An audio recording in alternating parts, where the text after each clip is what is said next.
Hello and welcome to our BPAS How-To web series. The series is created to help apiarists get the most out of BPAS, our online public apiary sites platform. My name is Nick Gagan, and today we'll explore some of the capabilities of the BPAS map.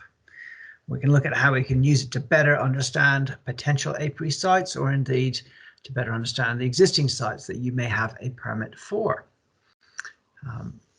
So when we start off, we're just going to first have a quick look at the BPAS page on the DPI website.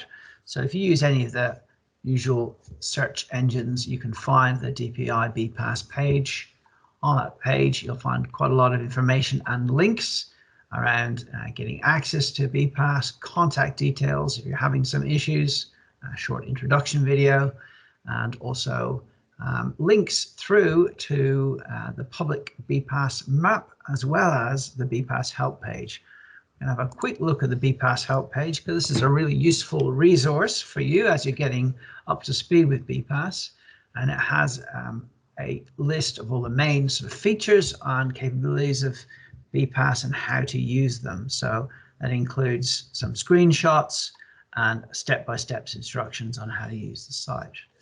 Today we're going to be having a look at the map, and we're just going to be using this video to hopefully get you up to speed with some of the features and capabilities of the map which you may not have picked up on before.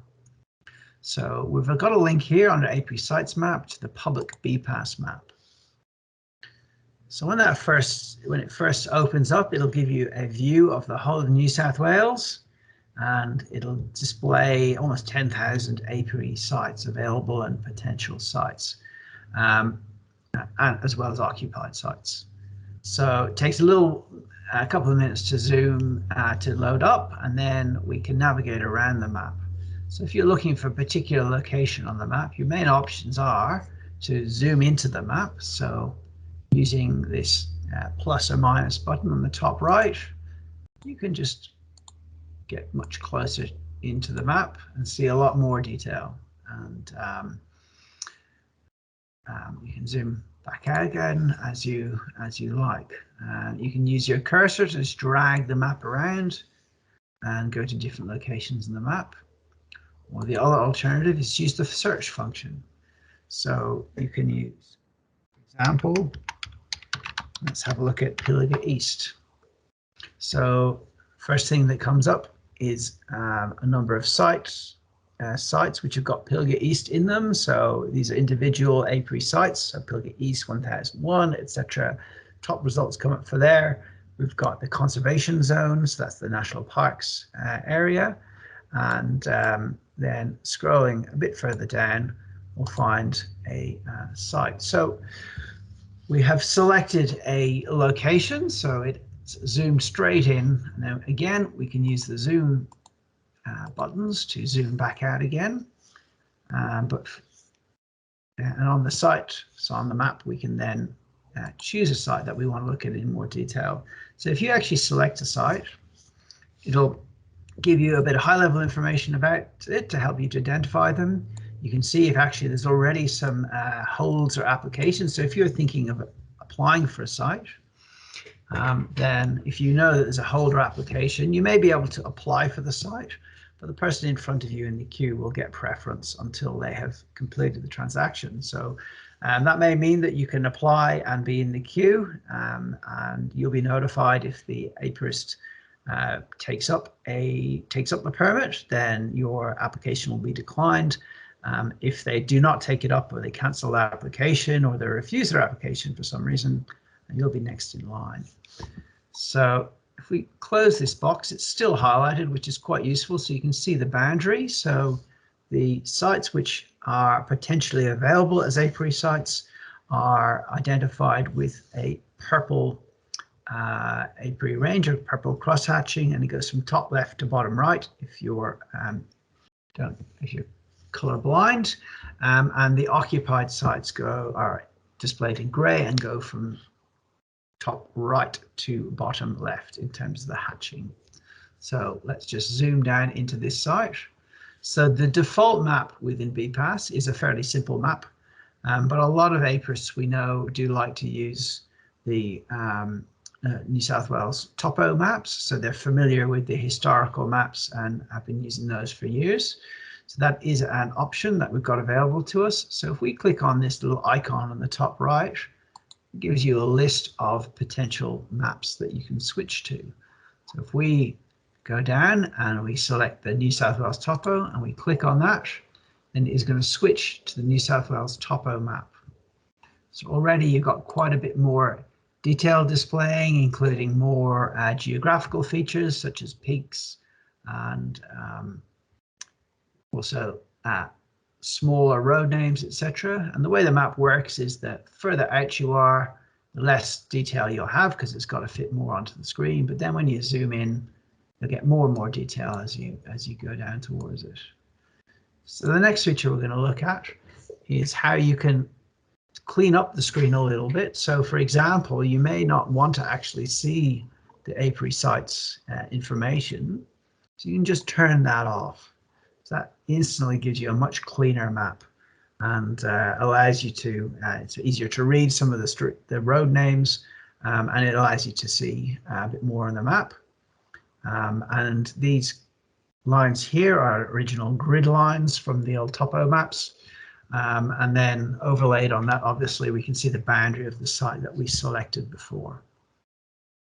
So we can turn that back on. And then in terms of map layers, you can also turn on features such as you can decide whether you want to display roads. If for some reason you don't want to see the roads. So there's various capabilities such as those that you can decide to hide or to show. The other option you have, if you'd like to look at a larger version of the map, so if you're trying to get a view on, the wider version, wider view, you can also hide. So we've got this filter and search box. We can hide that temporarily. So instantly you've got a much bigger map to look at all in one go. And it's something you can also print if you like, or you can take a screenshot and drop it into PowerPoint, for example, to print a better version of this. And as I said before, the closer you zoomed in, the higher the levels of detail. So we're still looking at the topo map here.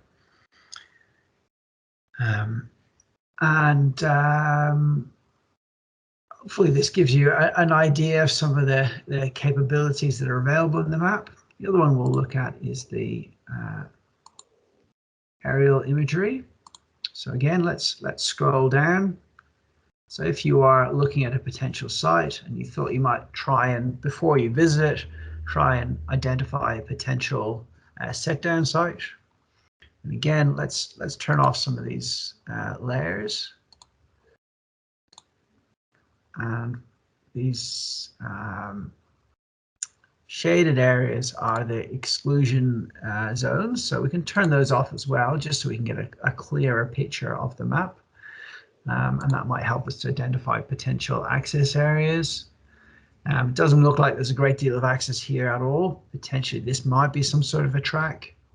If we zoom in, perhaps there's some, let's just click away from that. Close that. Perhaps there's some access here. Perhaps there's some cleared areas. That might be a river. I'm not really sure. So you can be useful. Again, let's turn all of these layers right back on again. So it looks like that's likely, rather than a path, it's probably just a stream. So there's not a lot of access there, which is probably why this site hasn't been taken up in the past. So hopefully you find that a useful introduction to the Apiary sites map. These features are also available on the map within BPAS, working exactly the same way. We are looking at ways to further enhance this map, and we are interested in any feedback or suggestions that anyone might have in terms of that, so we can continue enhancing the site. So we'll go back to our original map and just zooming out with my mouse button there. So hopefully that's been a good introduction.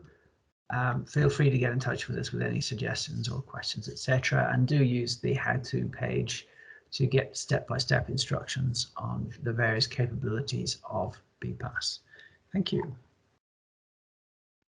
BPAS is an investment by the New South Wales Department of Primary Industries, New South Wales National Parks and Wildlife Service, Forestry Corporation in New South Wales, and New South Wales Local Land Services as part of the New South Wales Government's whole of government policy framework for the management of apiary sites on public lands.